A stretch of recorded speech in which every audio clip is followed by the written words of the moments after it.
Hello दोस्तों, नमस्ते भाई, गुड इवनिंग। हेलो दोस्तों, कैसे हैं आप लोग? गुड इवनिंग भाई। तो प्यारे बच्चों, हम लोग पढ़ रहे हैं प्रतिशत, ठीक है भाई। तो आज हमने आपकी एक्स्ट्रा क्लास लगवाई है, कोई दिक्कत वाली बात नहीं है, ठीक है जी। कल मैंने आपको बहुत इंपॉर्टेंट टाइप समझाया था, चीनी वाला, ठीक है भाई। आज हम उसी पे बेस्ड एक दो सवाल करेंगे, फिर उसके बाद नया टाइप शुरू करेंगे। हेलो भाई जी, बताओ। जब चीनी का प्राइस 53% बढ़ जाता है तो एक परिवार ने अपना कंजम्पशन इस तरीके से कम कर दिया कि शुगर पे जो एक्सपेंडिचर है वो केवल अर्लियर से 19% ही बढ़ा। अगर परिवार में पहले से चीनी का जो मंथली एक्सपेंडिचर कंजम्पशन था वो 38.7 केजी था, तो आपसे पूछा शुगर का जो कंजम्पशन है वो पर मंथ कितना कम हुआ। ये सवाल आपसे पूछा गया, जवाब दीजिएगा, करो बच्चों। चीनी का जो प्राइस है 53% बढ़ गया। अब एक फैमिली ने अपना कंजम्पशन इतना कम कर दिया कि मेरे दोस्तों खर्च जो है वो केवल 19% ही बढ़ा। तो भैया क्या आप, मैंने कल ही समझाया था मेरे प्यारे भाई कि ऐसे साल में डायरेक्ट आप कंजम्पशन का रेशियो निकाल सकते हैं। कंजम्पशन का रेशियो क्या आएगा मेरे दोस्तों? प्राइस, पहले प्राइस लिखते हैं 53% बढ़ा, 100 प्लस 53 153 रेशियो है मेरे दोस्तों। खर्चा कितना बढ़ा? 19%। तो आप कहोगे सर 100 प्लस 19 119, तो कंजम्पशन का रेशियो कितना आएगा मेरे दोस्तों? 17 से 17 में 153, 17 7 119, यानी कि अगर पहले कंजम्पशन 9 था तो अब कंजम्पशन 7 हो गया। सवाल में आपसे पूछा खपत में कितनी कमी आई। फैमिली का पहले मासिक खपत कितना था? 38.7 केजी। फैमिली की पहले जो मासिक खपत थी वो 38.7 केजी थी। 9 की वैल्यू साल में 38.7 केजी दे रखी, कितने गुना? 9 चौक 36, 9 3 27, 4.3 गुना। तो फैमिली की खपत कितनी कम हुई, जवाब दीजिए। कंजम्पशन 9 से 7 हो गया मेरे दोस्तों। कंजम्पशन कितना कम हुआ? 2 यूनिट। 2 यूनिट की वैल्यू आपसे पूछे, 1 यूनिट की वैल्यू 4.3 है, 2 की वैल्यू क्या होगी? 4.3 की 2 में गुणा करेंगे 8.6 केजी। तो फैमिली का जो कंजम्पशन है, जो खपत है वो 8.6 केजी मेरे दोस्तों कम हुआ है, और ये सवाल का आंसर है जिसको सभी बच्चे समझ पाए। तो इस तरीके से डाटा भी आपसे पूछ सकता है, केवल परसेंटेज ना पूछ के। अब ये बताइएगा मेरे प्यारे भाई, इस सवाल का एक और सवाल लेते हैं, इस टाइप का जवाब दो बच्चों, करो। बोला दाल का प्राइस 32% बढ़ जाने के कारण एक आदमी अपना कंजम्पशन इस प्रकार से कम करता है कि उसका एक्सपेंडिचर केवल 10% ही बढ़ा। अगर प्राइस बढ़ने से पहले वो 150 किलो दाल खाता था, sorry, if he consume 150 KG of after the price has increased, यदि दाम बढ़ने के बाद वो 150 किलो दाल खाता है तो आप बताइए स्टार्टिंग में इनिशियली वो कितने केजी दाल खाता था, ये आपसे पूछा गया है। करो मेरे दोस्त। तो मेरे प्यारे भाई, क्या आप ऐसे सवाल में, कल ही मैंने आपको समझाया, कल का लेक्चर नहीं पढ़ गए तो कोई फायदा नहीं होगा आज पढ़ने का। कंजम्पशन का रेशियो डायरेक्ट निकाल सकते हैं भाई। दाल का प्राइस कितना बढ़ गया? 32%, जबकि एक आदमी अपना खर्चा केवल 10% ही बढ़ा पाया। तो कंजम्पशन का रेशियो क्या होगा मेरे दोस्तों? डायरेक्ट पहले प्राइस लिखेंगे 100 प्लस 32 132, खर्चा केवल 10% ही बढ़ा 110। तो कंजम्पशन इस रेशियो में कम हुआ मेरे दोस्तों। 32 चिक्का 132, 22 चिक्का 132, 22 पंजे 110, 6 रेशियो 5 आ गया मेरे प्यारे भाई, ठीक है ना। तो कंजम्पशन किस रेशियो में चेंज हुआ? 6 रेशियो 5, यानी कि पहले 6 यूनिट चावल खाता था, अब कितना खाता है? 5। अब प्राइस चेंज होने के बाद वो कितने चावल खा रहा है मेरे दोस्तों? 150 केजी, सॉरी दाल है 5 किलो, 150 केजी है 30 गुना, तो 6 की वैल्यू भी 30 गुना होगी, 180 केजी। आप बोलोगे हाँ जी सर, यानी कि वो शुरुआत में कितनी दाल खाता था बच्चों? 180 किलो दाल का उपभोग करता था। ए ऑप्शन इस सवाल का आंसर है, जिसे सभी बच्चे समझ पाए। तो बड़े अच्छे बालक यार, तुरंत आंसर बता रहे हैं, वेरी गुड प्यारे बच्चों, वेरी गुड। मुझे लगता है कि अब आप ये वाला टाइप आसानी से कर लोगे। ये बताओ मेरे दोस्तों, नेक्स्ट टाइप आपके सामने आ गया, नेक्स्ट टाइप, ठीक है जी। अब मेरे प्यारे में जो टाइप है मैं आपको बहुत ही प्यार से समझाऊंगा। इस सवाल को करने के दो तरीके हैं, एक तो रेशियो वाला तरीका और दूसरा डायरेक्ट तरीका। तो पहले मैं रेशियो समझाऊंगा, फिर मैं आपको डायरेक्ट समझाऊंगा। एक्चुअली इस सवाल में आपसे 4 चीजें पूछी जा सकती हैं, मैं आपको चारों चीजें निकालना सिखाऊंगा। ध्यान से समझने की कोशिश करेगा। सबसे पहले सवाल का मतलब समझते हैं कि सवाल का मतलब क्या है। अगला टाइप है, इस टाइप के मैंने 4-5 सवाल डाले, वायरल क्वेश्चन है, हर एग्जाम में आता है। सुनो, गेहूं की कीमत में 15% की कमी हो जाने के कारण एक हाउसवाइफ को 2720 रुपए में 6 किलो गेहूं अधिक मिलता है। तो आपसे पूछा गेहूं की पर किलोग्राम घटी हुई कीमत क्या है। देखो ध्यान से सुनेगा मेरे प्यारे, समझिएगा। एक हाउसवाइफ है, वो गेहूं खरीदने जाती है मार्केट में, गेहूं खरीदने जाती है 2720 रुपए का गेहूं खरीदने जाती है। आप बोलोगे जी सर। अगले दिन फिर से गेहूं खरीदने जाती है, तो अगले दिन गेहूं का प्राइस 15% कम हो गया, गेहूं की कीमत कम हो गई, लेकिन वो 2720 रुपए ही खर्च कर रही है। पहले भी 2720 खर्च करती थी, आज भी 2720 खर्च कर रही है। तो भाई प्राइस कम हो गया, आप खर्चा उतना ही कर रहे हो, तो आपको ज्यादा गेहूं मिलेगा कि नहीं मिलेगा? तो 2720 रुपए में पहले जितना गेहूं मिलता था उससे 6 किलो गेहूं एक्स्ट्रा मिलता है। क्यों मिलता है? कि गेहूं का प्राइस 15% कम हो गया बच्चों। आप बोलोगे हाँ जी सर बिल्कुल सही। तो गेहूं की घटी हुई कीमत आपको बतानी है। अब सुनो, आप जानते हैं बच्चों, एक्सपेंडिचर बराबर क्या होता है? एक्सपेंडिचर बराबर होता है प्राइस गुणा कंजम्पशन। तो मेरे दोस्तों, आप अपना खर्चा नहीं बदल ले, पहले भी 2720 रुपए खर्च कर रहे थे, अब भी 2720 रुपए खर्च कर रहे हो, लेकिन गेहूं का प्राइस 15% कम हो गया, जिसकी वजह से मेरे प्यारे भाई आप लोग 6 किलो गेहूं एक्स्ट्रा खरीद पाते हो सेम पैसा खर्च करके। तो मेरे प्यारे भाई, अगर दो संख्याओं का प्रोडक्ट कांस्टेंट है, एक संख्या जिस रेशियो में चेंज होगी, दूसरी उसकी रिवर्स रेशियो में चेंज होगी। आप बताओ गेहूं की कीमत कितनी घटी है? 15%। 15% की फ्रैक्शन वैल्यू क्या होती है बच्चों? 3/20 होती है। आप बोलोगे जी सर, यानी कि अगर गेहूं का प्राइस पहले 20 था तो 20 से 3 घट के 17 हो गया, तो गेहूं का प्राइस इस रेशियो में चेंज हुआ बच्चों। आप बोलोगे हाँ जी सर बिल्कुल सही। तो अगर प्राइस इस रेशियो में चेंज हुआ है तो कंजम्पशन किस रेशियो में चेंज हुआ होगा? रिवर्स रेशियो में, यानी कि 17 रेशियो 20 के रेशियो में आपकी खपत चेंज हुई होगी। आप बोलोगे जी सर, यानी कि पहले अगर आपको 17 गेहूं मिलता था 17 यूनिट, तो अब आपको गेहूं कितना मिलता है? 20 यूनिट मिलता है। तो गेहूं का मेरे दोस्तों कितना गेहूं आपको एक्स्ट्रा मिला? 3 यूनिट। आप बोलोगे जी सर 17 से 20 यूनिट मिला, 3 यूनिट एक्स्ट्रा। आपको कितने किलो गेहूं एक्स्ट्रा मिलता है? 6 किलो। तो सवाल में 3 यूनिट की वैल्यू बच्चों 6 किलो है, दुगना। तो मेरे दोस्तों, अगर आपसे सवाल में ये पूछा होता, अगर 3 की वैल्यू 6 है दुगना, तो 17 की वैल्यू दुगना हो, 17 की वैल्यू कितना होगी? 34 केजी। अगर सवाल में आपसे ये पूछा होता कि इनिशियल मेरे दोस्तों कितना गेहूं महिला को मिलता था, इनिशियल कंजम्पशन क्या था मेरे दोस्तों, शुरुआत में महिला को कितने किलो गेहूं मिलता था, तो आपका जवाब होता 34 किलो। क्लियर है? 3 की वैल्यू 6, 6 किलो दुगना, तो 17 की वैल्यू भी दुगना होगी 34। 20 की वैल्यू कितना होगी बच्चों? 20 की वैल्यू भी दुगना होगी 40 केजी। अगर आपसे सवाल में ये पूछा होता कि बताओ अब महिला को कितने किलो गेहूं मिलता है वर्तमान में, प्रेजेंट में, यानी कि फाइनल कंजम्पशन क्या है या नया कंजम्पशन क्या है, या फिर अब महिला को कितने किलो गेहूं मिलता है, तो आपका जवाब होता 40 किलो। अगर आपसे सवाल में ये पूछा होता कि बताओ महिला को पहले कितना गेहूं मिलता था, तो आपका जवाब होता 34 किलो। आपसे ये पूछा होता कि अब प्रेजेंट महिला को कितना किलो गेहूं मिलता है, तो आपका जवाब होता 40 किलो। ठीक है? आप बोलोगे हाँ जी सर। अगर मेरे दोस्तों सवाल में आपसे पूछा होता कि गेहूं का इनिशियल प्राइस क्या है, गेहूं की शुरुआती कीमत क्या है मेरे प्यारे भाई, गेहूं का इनिशियल प्राइस क्या है मेरे प्यारे भाई, अगर आपसे ये पूछा होता, 15% की फ्रैक्शन वैल्यू 3/20 होती है, 5% 1/20 जगह थी, पढ़ क्या करो। गेहूं का इनिशियल प्राइस आप मुझे बताओ भाई, पहले महिला को 2720 रुपए में 34 किलो गेहूं मिलता था, तो पहले गेहूं का शुरुआती प्राइस क्या था, गेहूं का प्रारंभिक प्राइस क्या था? 2720 को भाग करेंगे मेरे दोस्तों 34 से, कितनी बार जाएगा? पूरा पूरा 80 बार चला जाएगा, 80 रुपए पर केजी। तो इनिशियल जो प्राइस था गेहूं की, जो शुरुआती कीमत थी वीआईपी गेहूं खा रही है, वो 80 रुपए पर केजी थी। सवाल में आपसे ये पूछा होता कि गेहूं का फाइनल प्राइस या न्यू प्राइस क्या है, या गेहूं का घटा हुआ प्राइस क्या है? अगर सवाल में ये पूछा होता कि गेहूं का घटा हुआ प्राइस क्या है, तो आप क्या कहते कि भाई अब उस औरत को 40 किलो गेहूं मिलता है 2720 रुपए। प्रेजेंट में 2720 रुपए खर्च करके औरत को 40 किलो गेहूं मिलता है, पहले 34 किलो ही मिलता था। तो 1 किलो गेहूं कितने का है? 2720 को 40 से भाग करेंगे, 4 6 24 4 8 32, 68 रुपीस पर केजी। तो गेहूं का जो रिड्यूस प्राइस है, गेहूं की जो घटी हुई कीमत है, वो 68 रुपए पर केजी है। तो यहां पे आपसे चारों चीजें पूछी जा सकती थी, 1 2 3 और 4, चार सवाल यहां से बनते हैं। इस सवाल में मेरे दोस्तों केवल आपसे नया प्राइस, घटा हुआ प्राइस पूछा गया है, तो आपका आंसर आ जाएगा 68। बी ऑप्शन इस सवाल का करेक्ट आंसर है। क्लियर है सर? आपको कैसे पता लगा सी आएगा? 34 का पहाड़ा मुझे याद है, 34 8 272। ये सवाल को करने का रेशियो वाला तरीका, जो चीज आपसे पूछे आप वही बताओगे। मैंने आपको चारों चीजें निकाल के बता दी हैं बच्चों, आप बोलोगे जी सर बिल्कुल सही, ठीक है ना? यस, ये तो है रेशियो। अब मैं सवाल का आपको डायरेक्ट शॉर्टकट भी सिखाऊंगा, ध्यान से समझिएगा मेरे प्यारे भाई। सभी लोग ध्यान से समझिएगा मेरे दोस्तों, ध्यान से, और मजा आ जाएगा आपको ये तरीका सीखकर मेरे प्यारे भाई, बहुत प्यार से सुनिएगा। देखो 2720 रुपए में आपको कुछ गेहूं मिलता है मार्केट में जाने पर। अब मेरे दोस्तों मार्केट में आप गए, गेहूं का प्राइस 15% कम हो गया। भाई अगर गेहूं का प्राइस 15% कम हो गया मेरे दोस्तों, तो झांसी बात है। देखो प्यारे भाई, आप मार्केट में जाते हो गेहूं खरीदने, कुछ गेहूं खरीद के घर को आ जाते हो। अगर गेहूं का प्राइस 15% कम हो गया, अगर आप सेम उतनी ही क्वांटिटी गेहूं खरीदना चाहो जितना पहले खरीद के लाए थे, तो आपको पैसा भी 15% कम पे करना होगा। प्लीज मेरी बात को ढंग से सुनो, प्लीज। 20 की वैल्यू 40 है। ऐसे सवाल को समझाने में आधा आधा घंटा खराब नहीं कर सकता मैं, चाहे तुमको समझ में आए या ना आए, टाइम लिमिट है एक। सुनो, अब मेरे दोस्तों गेहूं का प्राइस 15% कम हो गया, इसकी वजह से औरत को 2720 रुपए में 6 किलो गेहूं एक्स्ट्रा मिल जाता है। तो जो 6 किलो गेहूं एक्स्ट्रा मिला है, ये किस प्राइस में औरत ने खरीदा होगा? तो आप कहोगे सर ये खरीदा होगा औरत ने घटे हुए प्राइस पे। भाई गेहूं का प्राइस 15% कम हो गया, तो जो उस प्राइस कम होने की वजह से पैसा आप उतना ही खर्च कर रहे हो। भाई कोई सामान मार्केट में सस्ता हो गया, आप पैसा उतना ही खर्च कर रहे हो, तो आपको सामान ज्यादा मिलेगा कि नहीं मिलेगा? तो आपको 6 किलो गेहूं ज्यादा मिला। ये 6 किलो गेहूं ज्यादा क्यों मिला? तो आप कहोगे सर पैसा कम हो जाने की वजह से। इसका मतलब हम ये कह सकते हैं 6 किलो गेहूं किस प्राइस पे मिला होगा? तो आप कहोगे सर घटे हुए प्राइस पे खरीदा गया होगा। आप बोलोगे हाँ जी सर बिल्कुल सही। तो यानी कि मेरे दोस्तों 2720 रुपए में आपको 15% पे कर, गेहूं का प्राइस तो 15% कम हो गया ना, तो आप भी पैसा 15% कम पे करो। 2720 रुपए का 15% आप कम पे करो मेरे दोस्तों। लेकिन आप 2700 प्राइस 15% कम हो गया, पूरा 2720 रुपए ही दे रहे हो जितना पहले देते थे। उसकी वजह से आपको 6 किलो गेहूं एक्स्ट्रा मिला। यानी कि 6 किलो गेहूं का मेरे प्यारे भाई, 6 किलो गेहूं का करंट प्राइस जो होगा मेरे दोस्तों वो कितना होगा? वो 2720 रुपए का 15% होगा। आप बोलोगे हाँ जी सर बिल्कुल सही, बात समझ में आ गई। एक सेकंड, 15% प्राइस घट जाने की वजह से आदमी को 6 किलो गेहूं एक्स्ट्रा मिला, यानी कि 2720 रुपए का 15% ही 6 किलो गेहूं की कीमत है। आप बोलोगे जी बिल्कुल सही, बात समझ में आ गई है। ये हुई बात एकदम क्लियर। भाई अगर किसी वस्तु का प्राइस 15% कम हो गया, तो आप भी 15% पैसा कम पे करके आओ मार्केट में, सामान उतना ही मिलेगा। लेकिन आप पैसा भैया 2720 ही दे रहे हो, तो 15% आपने पैसा कम पे करना था, वो आपने नहीं किया, आप तो उतना ही पैसा दे रहे हो मेरे दोस्त। तो उसकी वजह से आपको 6 किलो गेहूं एक्स्ट्रा मिला। तो 6 किलो गेहूं का जो वर्तमान मूल्य होगा, जो घटा हुआ मूल्य होगा, वो 2720 रुपए का 15% होगा। आप बोलोगे हाँ जी सर। अगर 6 किलो गेहूं का करंट प्राइस ये है, तो 1 किलो गेहूं का करंट प्राइस कितना होगा? 1 किलो गेहूं का करंट प्राइस होगा बटे 6। आप बोलोगे हाँ जी सर बिल्कुल सही, कोई दिक्कत नहीं है। 15% की फ्रैक्शन वैल्यू क्या होती है? 15% की फ्रैक्शन वैल्यू होती है 3/20। आप बोलोगे जी सर बिल्कुल सही। 15% 3/20 होता है, 0 से 0 चला जाएगा। अभी ये 3 दूनी 6 और मेरे दोस्तों 4 से चला जाएगा, 4 6 24 4 8 32, 68 रुपीस। यानी कि 1 किलो गेहूं का जो करंट प्राइस है, घटी हुई जो कीमत है, वो 68 रुपए पर केजी। ये सवाल का आंसर आएगा और आपने डायरेक्ट निकाल लिया 1 सेकंड में। क्लियर है? जिसको अभी ना समझ में आए वो कृपया स्टेशन को जवाब नहीं, बिल्कुल गधा आदमी अपने माथे पे गधे का टैटू बनवा लो, लोगों को आसानी रहेगी पहचानने में कोई गधा जा रहा है। ठीक है भाई, बिल्कुल शर्म बेच खाइए कचरा लोगों ने। या 1 किलो गेहूं का करंट प्राइस 1 सेकंड में पता चल गया। ठीक है ना? डायरेक्ट आपको ये चीज लिखने की जरूरत नहीं है, वो तो आप थोड़ा कबाड़ आदमी हो, इसलिए मुझे लिख के बताना पड़ता है। केवल इस सवाल का सॉल्यूशन इतना सा है। ठीक है ना? अगर सवाल में आपसे करंट प्राइस ना पूछ के ओरिजिनल प्राइस पूछा होता, अगर इस सवाल में करंट प्राइस ना पूछ के पूछा होता, बताओ गेहूं की वास्तविक कीमत क्या है, गेहूं का शुरुआती प्राइस क्या है, अगर आपसे ये पूछा होता मेरे प्यारे भाई, तो आप पहले गेहूं का करंट प्राइस निकालोगे। गेहूं का करंट प्राइस कितना निकाल लिया आपने? 68 रुपए 1 किलो का। 68 रुपए में 1 किलो गेहूं आ रहा है, 68 रुपए पर केजी। 1 केजी का प्राइस क्यों निकालेंगे? कीमत जो होती है वो प्रति किलोग्राम पूछिए बेटा, पर केजी प्राइस पूछा है साले आदमी है। अबे आलू का भाव पूछते तो मार्केट में यही तो बताता 10 रुपए किलो आलू है। अरे मूर्ख, आलू खरीदे होंगे तो कुछ पता होगा ना, तुम तो पढ़े लिखे गवार हो, तुमसे बढ़िया अनपढ़ आदमी है, अनपढ़ आदमी मूर्ख। ओरिजिनल प्राइस आपसे पूछा होता तो कैसे निकालते?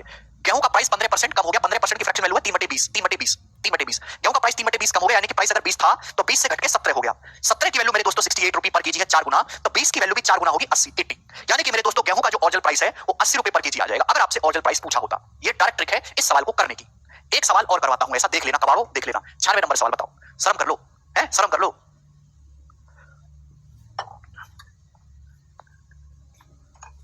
छोटे से सवाल को समझने में आधा आधा घंटा लगाते हो और फिर कहते हो सिलेबस नहीं हो रहा जल्दी जल्दी। होगा कैसे जब बुद्धि नहीं दी तुमको भगवान ने जल्दी समझने लायक, तो जल्दी होगा कैसे? जल्दी समझने के लिए जल्दी समझने लायक दिमाग भी तो करो पैदा। चावल का प्राइस 25% कम हो जाता है, इसलिए एक आदमी उतने ही खर्च में 30 किलो अधिक चावल खरीद पाता है। यदि खर्च 5400 रुपए है तो चावल का पर केजी ओरिजिनल प्राइस आपको बताना है। चावल का ओरिजिनल प्राइस आपको बताना है। चावल का देखो, एक आदमी 5400 रुपए खर्च करने की ताकत रखता है चावल पे, 5400 रुपए, 5400 रुपए खरीद के उसे कुछ ना कुछ चावल मिल जाएगा। चावल का प्राइस हो गया 25% कम। जब चावल का प्राइस कम हो गया तो आदमी 30 किलो चावल अधिक खरीद पा रहा है। क्यों अधिक चावल क्यों खरीद पा रहा है? 30 किलो, चावल का प्राइस 25% कम हो गया।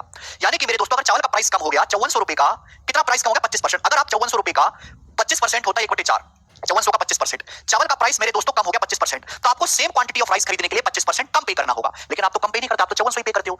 आप जितना पैसा पहले खर्च कर रहे थे उतना ही पैसा अभी खर्च कर रहे हो, उसकी वजह से आपको 30 किलो चावल एक्स्ट्रा मिलता है।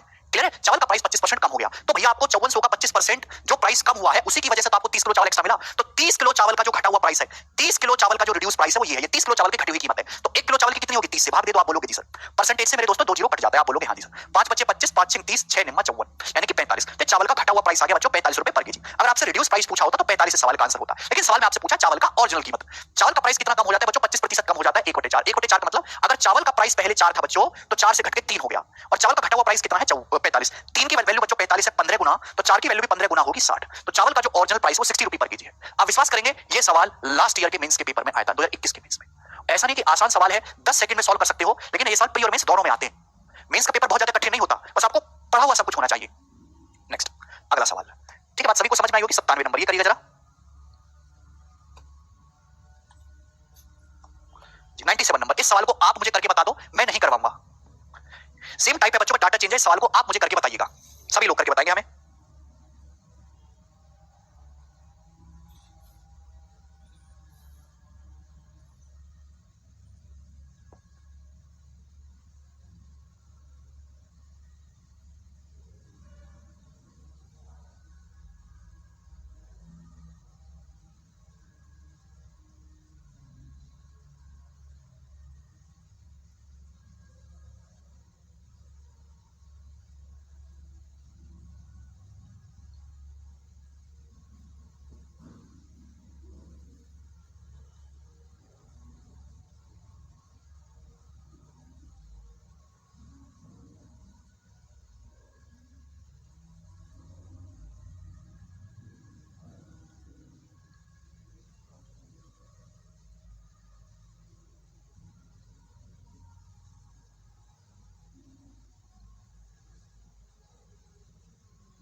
वेरी गुड बच्चों, मुझे यही उम्मीद है कि 2 सवाल मैं आपको करवाऊं तो तीसरा सवाल आप खुद से कर पाओ, तभी मेरे पढ़ाने का फायदा है।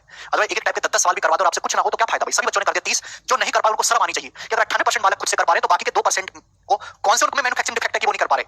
वही तो सेम रोटी सब्जी खा रहे हैं। हाँ जी, ये बताइएगा जी। अब यहाँ पे बस थोड़ा सा चेंज है, अभी तक प्राइस घट रहा था, यहाँ पे थोड़ा प्राइस बढ़ रहा है। अब सुनो, एक परिवार हर महीने 240 रुपए खर्च करता था चीनी खरीदने पे। चीनी का प्राइस 25% बढ़ गया और इस पर खर्च की गई राशि को हमने अपरिवर्तित रखा, यानी कि पहले भी 240 रुपए खर्च करते थे, आज भी 240 रुपए आप खर्च कर रहे हो, लेकिन चीनी का प्राइस बढ़ गया। वजह से बात है, जब चीनी का प्राइस बढ़ जाएगा तो आपको चीनी कम मिलेगी, तो आपको 1.5 केजी चीनी कम मिलती है मेरे दोस्तों। तो आपसे पूछा चीनी का बढ़ा हुआ प्राइस, फाइनल प्राइस आपसे पूछा है, तो आपको 1.5 केजी चीनी कम मिली है। क्यों मिली है? कि चीनी का प्राइस मेरे दोस्तों बढ़ गया, आपको पैसा भी एक्स्ट्रा पे करना पड़ता, वो आपने पे किया नहीं। तो 240 रुपए का 25% मेरे दोस्तों एक्स्ट्रा पे करना पड़ता, वो आपने किया नहीं, जिसकी वजह से आपको 1.5 किलो चीनी कम मिली। तो 1.5 किलो चीनी का जो बढ़ा हुआ प्राइस है, जो फाइनल प्राइस है वो ये होगा, 1.5 किलो का है। तो 1 किलो का कितना होगा मेरे दोस्तों? बटे 1.5। आप बोलोगे जी सर बिल्कुल सही, कोई दिक्कत नहीं। 25% कितना होता है बच्चों? 1/4। आप बोलोगे जी सर, अब 1.5 गुना 4 6, 6 से 240 चला जाएगा 40 बार। तो 1 किलो चीनी का जो फाइनल प्राइस है, जो बढ़ा हुआ प्राइस है, 40 रुपीस पर केजी है। ये सवाल का आंसर है। क्लियर है? इससे मेरे दोस्तों आसान टाइप बनता ही नहीं है। नेक्स्ट क्वेश्चन मेरे दोस्तों, मुझे लगता है आप ये टाइप सीख गए, ये वाला करेंगे। 99 बच्चों, बिल्कुल कुमार, ये बताइएगा भाई। बहुत बढ़िया सवाल, सिनेमा हॉल के टिकट वाला सवाल पेपर में आता है। एक ही क्वेश्चन आपको करवाऊंगा, आप सीख जाओगे। देखो, इन सवालों को करने के लिए आपको मेरे प्यारे भाई थोड़ा सा इंसान होना जरूरी है, थोड़ा सा आपको बिजनेस के बारे में पता होना जरूरी है। ऐसा नहीं कि आप आए गणित पढ़ने हैं, सामाजिक ज्ञान ही कुछ नहीं, सामाजिक ज्ञान होना जरूरी है। Price of movie ticket in Z square mall is decrease by 1%। Z square cinema hall है, उसमें टिकट का प्राइस 1% घट गया, बट टोटल रेवेन्यू कलेक्शन, कुल कमाई जो है, राजस्व मतलब कुल कमाई 83:1/3% बढ़ गई। क्यों बढ़ गई कमाई? प्राइस आप घटा रहे हो, कमाई फिर भी बढ़ रही है। क्यों बढ़ रही है? क्योंकि सिटिंग कैपेसिटी इंक्रीज हो गई सिनेमा हॉल में, आपने सीट ज्यादा बिछा दी, इसकी वजह से। If sitting capacity is now increased to 350, यदि अब मेरे दोस्तों सिनेमा हॉल में सीटों की संख्या 350 है, तो आप बताओ सिनेमा हॉल में कितनी सीट बढ़ाई गई है? ये सवाल है। अब सुनो, सिनेमा हॉल की कमाई कैसे निकालते हो? रेवेन्यू का मतलब होता है पैसा, है ना? रेवेन्यू, राजस्व, पैसा। रेवेन्यू कैसे कलेक्ट होता है सिनेमा हॉल में? तो मेरे दोस्तों आप कहोगे सर वो होता है टिकट प्राइस। भाई टिकट का प्राइस कितना है into sitting capacity, number of seats. Seats कितनी है मेरे दोस्तों? आप बोलोगे हाँ जी सर, ये बहुत बेसिक सी बात है। आप कुछ गधे कहेंगे, हैं कचरा लोग, सर हमें कैसे पता चलेगा? ये फॉर्मूला लगेगा। तो भाई जैसे आपको पता चला ना कि आप इंसान हो, वैसे ही भाई एक सिनेमा हॉल में एक फिल्म का टिकट 50 रुपए का है, 50 रुपए का, 12 सीट है, 12 लोग देखने आते, तो कितना कमाई होगी सिनेमा हॉल की? 600। 50 गुना 12, 600। सिंपल मैथमेटिक्स है। आप बोलोगे हाँ जी सर। इस सवाल में क्या दिया? रेवेन्यू में चेंज दिया है, टिकट प्राइस में चेंज दिया है। पूछा किसमें? सिटिंग कैपेसिटी में, नंबर ऑफ सीट्स में चेंज पूछा। कैसे आएगा मेरे प्यारे भाई? अगर आप रेवेन्यू के रेशियो को टिकट प्राइस आएगा बटे में, टिकट प्राइस के रेशियो से भाग देंगे तो सिटिंग कैपेसिटी का नंबर ऑफ सीट्स का रेशियो आ जाएगा। आप बोलोगे हाँ जी सर बिल्कुल सही। तो आप बताओ सिनेमा हॉल में मेरे दोस्तों जो रेवेन्यू कलेक्शन है वो किस रेशियो में चेंज हुआ? आप मुझे बताओ। तो रेवेन्यू बढ़ा 83:1/3%। आप बोलोगे जी सर, अब 83 टू 1/3%। मैं आपको पहले सिखा चुका हूं, कॉपी देखो मेरे दोस्तों, 5/6 होता है मेरे प्यारे भाई, इसकी फ्रैक्शन वैल्यू 5/6। 1/6 होता है 16 सही 2/3%, ये 5 गुना है, 16 सही 2/3% का 5 गुना, 83 to 1/3%। यानी कि पहले रेवेन्यू 6 था मेरे दोस्तों, तो 5 बढ़ के 11 हो गया, ये आ गया मेरे दोस्त 6 से 11। अगर मैं बात करूं टिकट का जो प्राइस है वो 1% कम हो गया। 1% का मतलब 1% की फ्रैक्शन वैल्यू होती है 1/100। यानी कि टिकट का प्राइस अगर 100 था पहले, तो 100 से घट के 99 हो गया, 99 हो गया। आप बोलोगे हाँ जी सर, मुझे इन दोनों रेशियो को भाग करना है बच्चों, डिवाइड करना है। डिवाइड करना है, आप बोलोगे सर रेवेन्यू के रेशियो को प्राइस के रेशियो से भाग दूंगा तो सीट्स का रेशियो आएगा, भाग दोगे भाई। 6 को 100 से भाग देंगे 2 से कट जाएगा 3/50। 6 को 100 से भाग देंगे 2 से काट लेंगे 3/50। 11 को भाग दोगे 99 से 11/99 होगा 1/9। 11 को 99 से भाग देंगे 1/9। दो रेशियो को डिवाइड करने का बेस्ट तरीका क्या है? ऐसे क्रॉस मल्टीप्लाई कर देते हैं। 3 नाम 27 रेशियो 50। मैंने आपको सिखाया दो रेशियो को डिवाइड करने का डायरेक्ट शॉर्टकट है क्रॉस मल्टीप्लाई कर दो, ये आ गया सीट्स का रेशियो। यानी कि सिनेमा हॉल में पहले 27 सीट थी, तो अब सिनेमा हॉल में 50 सीट है। तो सिनेमा हॉल में सीट कितनी बढ़ी है? 23। 27 से 50 होगी 23 सीट बढ़ी है। तो आंसर जो भी आएगा वो 23 का मल्टीपल होगा, 23 का मल्टीपल ऑप्शन एक ही है, बात समाप्त। सामने देखा प्रेजेंट में सिनेमा हॉल में 350 सीट है। प्रेजेंट में कितना सीट है? 350। 50 किलो 350 है, कितने गुना? 7 टाइम्स, 7 गुना। तो सीट कितनी बढ़ी? 27 से 50 होगी 23 बढ़ी, 23। तो 23 का भी 7 गुना करेंगे 161, 23 7 161। तो सिनेमा हॉल में कितनी सीट बढ़ी है? ए ऑप्शन 161 सीट बढ़ी है, ये इसका आंसर आएगा। मुझे लगता है मेरे सारे भाई इस सवाल को समझ पाए हैं अच्छी तरीके से। अगला क्वेश्चन करेंगे मेरे प्यारे भाई, सवाल नंबर है आपके सामने 100। बहुत ही प्यारा सवाल है, जवाब दीजिएगा कौन कर पाएगा इस सवाल को। बनाओ बच्चों, बनाइएगा, ठीक है। 2 क्वेश्चन इस टाइप के करने की कोशिश करना। शतक लग चुका है मेरे प्यारे भाई, बनाइएगा।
अरे यार तो सभी बच्चों ने कर लिया।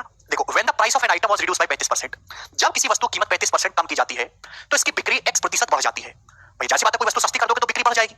यदि रिसिप्ट ऑफ रेवेन्यू यानी कि आपकी कमाई में, आपकी सेल में, है ना, ठीक है भाई, आपकी जो है कमाई में 17% का इंक्रीज हुआ है, तो आपसे पूछा x का मान क्या होगा। आप मेरे प्यारे भाई बताइए, रेवेन्यू आप किसी सामान को बेचकर कैसे कमाते हो? रेवेन्यू बराबर होता है मेरे दोस्तों price, price into sales. Sales मतलब होता है मेरे प्यारे बिक्री, बिक्री। जैसे एग्जांपल के लिए मेरे दोस्तों, आप खिलौना खरीदने जाते हो, एक खिलौना 25 रुपए का है और आपने 8 खिलौने खरीदे, कितने खिलौने की बिक्री हुई? 8 खिलौनों की। तो कितनी कमाई होगी? रेवेन्यू कितना जनरेट होगा? 200 रुपए का। बड़ी सिंपल सी बात है, हर कोई जानता है। इस सवाल में आपको रेवेन्यू में चेंज दिया है, आपको प्राइस में चेंज दिया, पूछा क्या? सेल्स के बारे में पूछा है, सेल्स के बारे में। तो सेल्स कैसे आएगी? रेवेन्यू के रेशियो को भाग लगाना है प्राइस के रेशियो से। बताओ मेरे दोस्तों, आपका जो रेवेन्यू है भाई, आपका जो रिसिप्ट ऑफ रेवेन्यू, जो राजस्व है, वो 17% बढ़ गया। रेवेन्यू 17% बढ़ गया। 17% बढ़ने का मतलब पहले अगर 100 था तो आपका रेवेन्यू 117 हो गया, 117। प्राइस कितना कम हो गया? 35%। 35% का मतलब बच्चों प्राइस कितना कम हो गया? 7/20। प्राइस 35% कम हो गया, 5% 1/20 होता है, 7 गुना 7/20। यानी कि मेरे प्यारे भाई, अगर पहले प्राइस 20 था तो 20 से 7 कम हो गया 13। और मुझे दोनों रेशियो को भाग देना, रेवेन्यू के रेशियो को प्राइस के रेशियो से भाग देंगे। भाग देने पर क्या आएगा? 100/20 5, और 117 को भाग करेंगे 13 से 9, 5/9। यानी कि पहले सेल 5 थी, बिक्री 5 सामान की हो रही थी, अब 9 सामान की हो रही है। तो मेरे दोस्तों सेल कितनी बढ़ गई? 4 बढ़ गई, 4/5। अब 1/5 20% होता है, 4/5 आ गया 80%, यानी कि 80% मेरे प्यारे भाई आपकी सेल बढ़ गई। ये सवाल का आंसर है। ये आपसे बिक्री कितनी बढ़ी है? x% बढ़ी है, x का मान 80 आ गया, बात समाप्त। ठीक है हर्ष भाई, कर पाओगे? जितने भी बच्चे लेक्चर देख रहे हैं, अगर उनको सवाल समझ में आया है तो सब कमेंट्स में यस लिखेंगे, यस, यस लिखेंगे। अब जैसे ये वाला सवाल आप मुझे करके बताओ, इसका क्या आंसर होगा? बनाइएगा। एक वस्तु का प्राइस 30% कम हो जाता है और उसकी डेली बिक्री 35% बढ़ जाती है। डेली बिक्री है ना, जो डेली सेल है, जो रेवेन्यू 35% बढ़ जाता है। Net percentage effect on the daily cell receipt. ठीक है भाई, तो दैनिक बिक्री की प्राप्तियों में डेली सेल रिसिप्ट रेवेन्यू में कितने परसेंट का चेंज आएगा? जवाब दीजिएगा मेरे प्यारे भाई, करो। इस सवाल को ना मैं यहीं पे लगा देता हूं, यहीं पे, ठीक है ना। मुझे लगता है आप इस टाइप के सवालों को बड़ी, अरे यार, आसानी से कर लेंगे, ठीक है ना। इसको, इस क्वेश्चन को मैं यहां से डिलीट कर देता हूं, दोबारा लिखना पड़ेगा ना। और मैं इसको मेरे प्यारे भाई यहां लगा देता हूं। कहां मर गया? 101। ये बताइएगा बच्चों, क्या आंसर है इस सवाल का? बनाइएगा, बनाओ। एक वस्तु का प्राइस 30% कम हो जाता है, डेली बिक्री 35% बढ़ जाती है, तो आपसे पूछा नेट परसेंटेज इफेक्ट क्या आएगा? Daily cell receipt. Daily cell receipt, receipt का मतलब होता है कमाई। क्या रिसिप्ट होता है? आपको कमाई होती है डेली सेल, प्रतिदिन की कमाई में दैनिक बिक्री की प्राप्ति हो। दैनिक बिक्री में क्या प्राप्त करते हो? पैसा। रेवेन्यू में कितने परसेंट का चेंज आएगा? इस सवाल में क्या दिया है? इस सवाल में आपको आर्टिकल के प्राइस में चेंज दिया है, आर्टिकल की सेल में चेंज दिया, डेली सेल में। रेवेन्यू में चेंज पूछा है तो मल्टीप्लाई का साइन आ रहा है, प्राइस के रेशियो को सेल के रेशियो से मल्टीप्लाई करनी होगी। भाई आपका प्राइस कितना घट जाता है? मूल्य 30% घट जाता है। 30% मतलब 3/10। अगर प्राइस 10 था तो 10 से घट के 7 रह गया। जल्दी करा करो। आपकी जो बिक्री है वो 35% बढ़ गई। 35% बिक्री बढ़ जाने का मतलब मेरे दोस्तों 7/20 बिक्री बढ़ गई। पहले अगर 20 सामान बिक रहा था तो सामान कितना बिक रहा है मेरे दोस्तों? 27। आप बोलोगे हाँ जी सर, ये रेशियो आएगा रेवेन्यू का? आप बोलोगे हाँ सर, ये रेशियो आएगा। यहां तक 1 पैसे की दिक्कत हमको नहीं है, कुछ कटेगा तो है नहीं, यानी कि 200, 10 गुना 20 200, और 27 सत्ते आ जाएगा मेरे दोस्तों 180, अगर 200 रुपए का कलेक्शन हो रहा था तो 189 का कलेक्शन हो रहा है, तो कितनी कमी आ गई मेरे दोस्तों? 11 की कमी आ गई 200 पर, और परसेंटेज में कितना इंटू 100%, तो 11/2 कितना आ गया मेरे दोस्तों? 5.5% डिक्रीज हो गई। इस सवाल का आंसर है ऑप्शन नंबर यहां से सी करेक्ट है, जिसको सभी बच्चे समझ पाए हैं, और बड़ी सरल सी बात मेरे दोस्तों ये है। आगे चलेंगे नेक्स्ट क्वेश्चन की तरफ। ये बताइएगा 102 नंबर कौन करेगा मेरे प्यारे भाई इस सवाल का answer? This is one of the best question, one of the best. जवाब दीजिएगा मेरे प्यारे बच्चों, करो। क्यों टाइम लग रहा है प्रियांशु? एक गांव की पॉपुलेशन 12,960 है, इसमें से 7/12 लोग, अब यहां से टाइप को चेंज कर रहा हूं, यहां से टाइप को चेंज कर रहा हूं, ठीक है। अगला टाइप, एक गांव की पॉपुलेशन 12,960 है, इसमें से 7/12 लोग पुरुष है और बाकी महिलाएं हैं। 45% पुरुष शादीशुदा है, सभी विवाह एक ही लोग से हो रहे हैं, ठीक है ना, वैध लोगों के साथ उनके जीवन साथी रहते हैं। मतलब एक आदमी एक औरत से शादी करता है, एक औरत एक आदमी से शादी करते हैं, मोनोगेमस शादी है, एक से एक का विवाह होता है। तो आपसे पूछा कितने परसेंट फीमेल मैरिड है, महिलाएं कितने प्रतिशत मैरिड है, आप बताओ। बताओ महिलाएं कितने प्रतिशत मैरिड है, जवाब दीजिएगा। देखो बच्चों, मैरिड पीपल कैसे निकालते हैं? मैरिड पीपल कैसे निकालते हैं? मैरिड पीपल निकालेंगे population into percentage of married, percentage of married.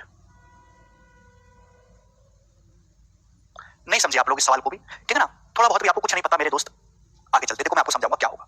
जैसे मैरिड कितने लोगों की शादी हुई है कैसे पता लगाओगे आप? अगर आपको ये पता है कि परसेंटेज ऑफ मैरिड पीपल पता है, शादीशुदा लोगों का प्रतिशत पता है, तो आप आसानी से निकाल लोगे। एग्जांपल के लिए एक गांव की पॉपुलेशन 20,000 है, एक गांव की पॉपुलेशन 20,000, एग्जांपल के लिए 20,000, और इस गांव की पॉपुलेशन 20,000 में से मेरे दोस्तों एग्जांपल के लिए 60% लोग शादीशुदा है, तो कितने लोगों की शादी हो रखी है? 20,000 का 60%, शादीशुदा लोग हैं 12,000। ये बात समझ में आ गई? एग्जांपल लिया मैंने आपको समझाने के लिए, आप गधे हो और बात को समझाना पड़ता है। एक गांव की पॉपुलेशन 20,000 है, मान लिया एग्जांपल के लिए 60% लोग शादीशुदा है, तो कितने लोगों की शादी हो रखी है? 20,000 का 60%, 12,000 लोग शादीशुदा है। ये कंसेप्ट बनेगा कि नहीं बनेगा? अब सुनो मेरे दोस्तों, सवाल ये कहता है कि एक गांव में एक गांव की पॉपुलेशन 12,960 है, इसकी कोई जरूरत नहीं कि आपको कंफ्यूज करने के लिए रखा है। 7/12 इसमें मेल है और बाकी इसमें फीमेल है। 45% मेल मैरिड है, तो आपसे पूछा बताओ महिलाओं फीमेल कितनी मैरिड है, फीमेल मैरिड का परसेंटेज कितना है, आपसे पूछा गया है मेरे दोस्तों, ध्यान सुनिएगा। शादी जो हो रही है मोनोगेमस हो रही है, इसका मतलब ये एक आदमी और एक औरत ही आपस में शादी करते हैं, तो इसका मतलब भाई जितने आदमियों की शादी हुई होगी उतनी ही औरतों की शादी हुई होगी, जितने मैन मैरिड है उतने ही फीमेल मैरिड है। भाई अगर 10 पुरुष की शादी हुई है तो 10 ही महिलाओं की शादी हुई होगी। आप बोलोगे हाँ जी सर, यानी कि मेरे दोस्तों अगर गांव में 7/12 भाग पुरुष है, अगर टोटल 12 लोग हैं, अगर टोटल 12 लोग हैं तो उसमें से 7 मेरे दोस्तों मेल है, यानी कि बाकी की जो 5 है मेरे दोस्तों फीमेल है। आप बोलोगे जी सर, तो मेल और फीमेल की पॉपुलेशन का रेशियो 7:5 है, मेल और फीमेल की पॉपुलेशन का रेशियो बच्चों 7:5 है। भाई जितने मैरिड मेल हैं उतनी ही मैरिड फीमेल हैं, जितने आदमियों की शादी हुई है उतनी ही औरतों की शादी हुई है। Number of married male and number of married female are same. Male female की संख्या का रेशियो 7:5 है। अगर मेल फीमेल की संख्या का रेशियो 7:5 है, अगर दो संख्याओं का प्रोडक्ट कांस्टेंट है बच्चों, तो एक संख्या जिस रेशियो में होती है दूसरी उसके रिवर्स रेशियो में होती है। मेल फीमेल की, अरे भैया 7/12 भाग पुरुष, मतलब अगर टोटल 12 लोग हैं तो 7 आदमी हैं, बाकी के 5 क्या है, 12 में 7 घटाओ, बाकी की 5 औरतें। अगर मेल फीमेल का रेशियो ये है तो परसेंटेज जो होगा मेरे दोस्तों मैरिड मेल और मैरिड फीमेल का वो रिवर्स होगा, 5:7। क्लियर है? आप बोलोगे हाँ सर एकदम क्लियर है। मेल कितने मैरिड है? 45%, तो 5 की वैल्यू मेरे दोस्तों 45%, 45% मेल मैरिड है। तो फीमेल कितनी मैरिड है बच्चों मेरे प्यारे भाई? तो आप कहोगे सर 5 का 9 गुना, 5 नाम 45, तो 7 का भी 9 गुना आएगा, 63%, यानी कि 63% आपकी फीमेल मैरिड है। बी ऑप्शन इस सवाल का आंसर है। बहुत ही बेसिक सा सवाल है, आपको समझाने के लिए मुझे इतना कुछ करना पड़ा, अदरवाइज ये सवाल तो 2 सेकंड का है, केवल 2 सेकंड का। 5 की वैल्यू 45 है 9 गुना, तो 7 की वैल्यू भी 9 गुना आएगी, 63%। सभी बच्चे इस बात को समझ पाए हैं। आगे चलेंगे नेक्स्ट टाइप की तरफ। ये वाला सवाल करके बताओ जिसका क्या उत्तर होगा, बताइएगा। वो भी करवाऊंगा मेरे भाई, इनको चिंता ना करें जी। बनाइएगा ये वाला सवाल, बनाओ सब लोग।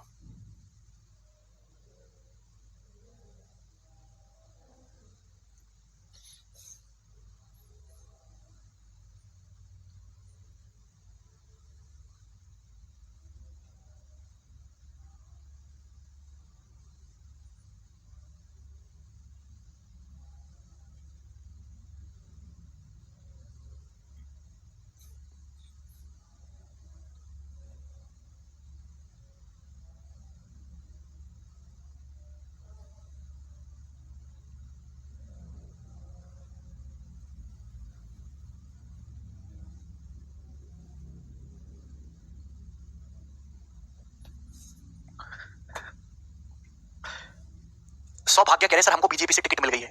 कौन सी टिकट मिली है बेटा बीजेपी से? बीजेपी के कार्यालय के बाहर कोई टिकट मिली है क्या?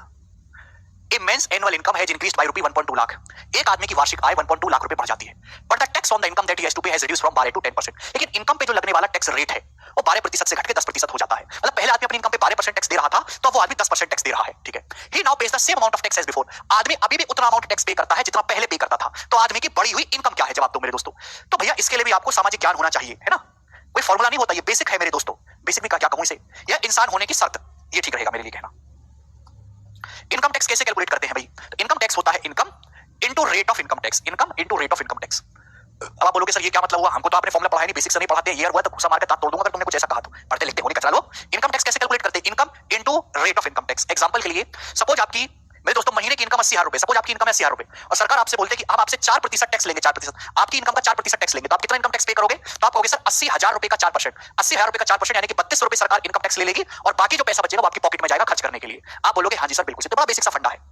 तो हुआ क्या मेरे दोस्तों, एक आदमी की इनकम बढ़ गई 1.2 लाख रुपए सालाना। भाई इनकम बढ़ गई तो जाहिर सी बात है इनकम टैक्स भी बढ़ना चाहिए, लेकिन सवाल तो कह रहा है इनकम टैक्स नहीं बढ़ा। जितना इनकम टैक्स आप पहले पे करते थे आज भी उतना ही इनकम टैक्स पे करते हो, ठीक है। लेकिन मेरे प्यारे भाई इनकम टैक्स सेव रहा। ऐसा क्यों हो पाया कि इनकम पे जो लगने वाला टैक्स रेट है वो 12% से घटा के सरकार ने 10% कर दिया। तो टैक्स रेट मेरे दोस्तों 12 से घट के 10 हो गया। अगर दो संख्या का प्रोडक्ट कांस्टेंट है, एक जिस रेशियो में चेंज होगी दूसरी उसकी रिवर्स रेशियो में चेंज होगी। 12 से 10 हो गया किस रेशियो में? 6:5। 12 10 का रेशियो क्या? 6:5। तो आदमी की इनकम का रेशियो क्या होगा? रिवर्स रेशियो में चेंज हुआ होगा मेरे दोस्तों 5:6। देखिए आदमी की इनकम अगर 5 थी पहले तो 5 से बढ़ के आदमी की इनकम 6 हो गई। आप बोलोगे जी सर बिल्कुल सही। तो आदमी की इनकम 5 से 6 कितना बढ़ गई मेरे प्यारे? 1 यूनिट। तो 1 यूनिट की वैल्यू कितनी है? 1.2 लाख। आदमी की इनकम कितनी बढ़ी? 1.2 लाख। आप बोलोगे जी सर तो आदमी की बढ़ी हुई इनकम पूछा, बढ़ी इनकम है 6 यूनिट, तो 6 यूनिट की वैल्यू क्या होगी? 1.2 का 6 का 1.2 गुना 1 यूनिट के लिए 1.2 है तो 6 की वैल्यू क्या है? 6 गुना 1.2 7.2 लाख। तो आदमी की बढ़ी हुई इनकम पूछी है, डायरेक्ट आएगा 7.2 लाख रुपए। यही सवाल का आंसर है, बी ऑप्शन करेक्ट है। सभी बच्चे समझ पाए तो है ना मजेदार सवाल।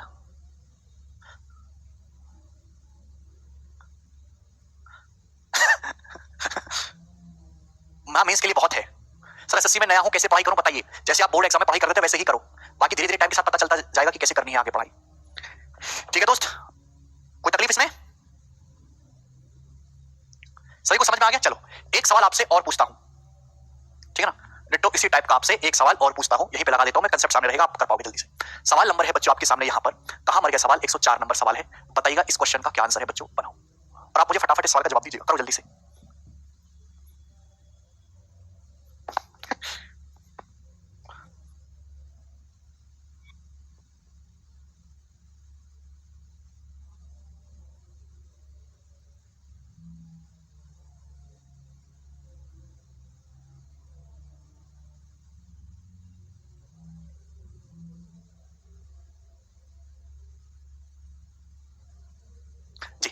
एक आदमी की इनकम 2.6 लाख रुपए बढ़ गई, एक आदमी की इनकम, लेकिन उस पर जो टैक्स है जिसका उसे भुगतान करना है वह 17.1% से 13.3% कम हो गया, ठीक है। दोनों ही केसेस में 35% इनकम टैक्स फ्री है। तो आपसे पूछा आदमी की इनिशियल इनकम क्या है?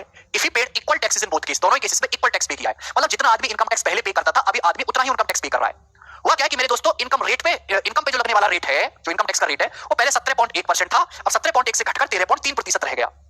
दोनों ही केसेस में 35% इनकम टैक्स फ्री है। इस बात का सवाल से कोई लेना देना नहीं है, ये केवल कंफ्यूज करने के लिए दिया गया है। दोनों ही केसेस में 35% टैक्स फ्री है, इसका मतलब तो 65% इनकम पे ही टैक्स लग रहा है। तो दोनों केसेस में 65 है, रेशियो लोगे तो कट जाएगा, जरूरत नहीं है, ये फर्जी है। तो अगर दो संख्या का प्रोडक्ट कांस्टेंट है, एक जिस रेशियो में चेंज होगी दूसरी उसके रिवर्स रेशियो में चेंज होगी। रेट ऑफ इनकम टैक्स का क्या रेशियो बताओ, किससे जा रहा है मेरे प्यारे भाई? अभी किससे डिवाइड हो रहा है? तो आप कहोगे मेरे दोस्तों ये आपका 19 से, 19 में 171, 19 7 133, 9 रेशियो 7। 19 से डिवाइड हो रहा है 19 में 171, 19 7 133। इनकम टैक्स का रेशियो, रेट का रेशियो 9 रेशियो 7 है, तो आदमी की इनकम का रेशियो रिवर्स होगा 7 रेशियो 9। आप बोलोगे जी सर बिल्कुल सही, कोई तकलीफ नहीं। 19 में 171, 19 7 133, 9 रेशियो 7, तो इनकम का रेशियो रिवर्स होगा 7 रेशियो 9, यानी कि आदमी की इनकम 7 थी पहले तो 7 से बढ़ के 9 होगी। आदमी की इनकम बढ़ी कितनी? 2, जबकि आदमी की इनकम बढ़ी कितनी? 2.6 लाख। तो साल में 2 की वैल्यू 2.6 लाख रुपए, कितने गुना? 1.3 गुना। 1 यूनिट की वैल्यू है 1.3 लाख, इनिशियल इनकम पूछे 7, तो 7 यूनिट की वैल्यू भी 1.3 गुना होगी। 7 की 1.3 में गुना करेंगे 9.1 लाख। तो आदमी की मेरे दोस्तों जो इनिशियल इनकम है वो 9.1 लाख है। ये सवाल का आंसर है। सभी बच्चे मेरे दोस्त इसको कर पाए बहुत अच्छी तरीके से, और आज की क्लास को मैं यही पे विश्राम करता हूं। बाकी बच्चों अब हम कल करेंगे